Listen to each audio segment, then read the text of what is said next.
The concept of sovereignty is supposed to be sacrosanct in international law. A nation's borders, its decisions, its autonomy, these are not to be violated. Yet, history shows us time and again that power struggles often blur the lines of law and principle. Take a moment and imagine this, a hypothetical scenario. One where an Eastern bloc, let's say Russia and China, form an alliance.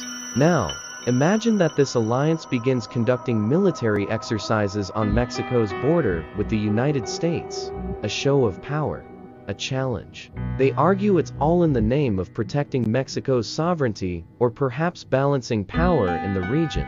What would the United States do? Would it watch calmly from a distance, respecting the sovereignty of its southern neighbor? Or would it interpret the move as an existential threat, a challenge to its own security, and act accordingly even if it meant violating international norms? Let's think about this from a historical and geopolitical perspective. Part 1. A History of Red Lines. Narrator's voice. To answer the question, we can't ignore history because history is where nations leave their fingerprints, where their instincts, ambitions, and fears are written in the sand. Let's start with the Monroe Doctrine. In 1823, the United States declared that no European power should meddle in the Western Hemisphere.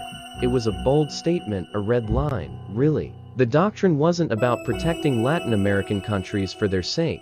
It was about securing the US's dominance in its backyard. Fast forward to the Cuban Missile Crisis of 1962. When the Soviet Union placed missiles in Cuba, just 90 miles from Florida, the US didn't hesitate. It saw the move as a direct threat to its security. What followed was one of the tensest standoffs in modern history. The United States was willing to risk nuclear war to remove those missiles from its doorstep.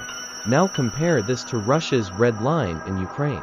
Russia has repeatedly stated that NATO expansion into its sphere of influence is unacceptable. When NATO began deepening ties with Ukraine, holding joint military exercises, and discussing potential membership, Russia didn't see this as mere diplomacy. It saw it as an existential threat, a challenge to its own security, much like the US saw Soviet missiles in Cuba.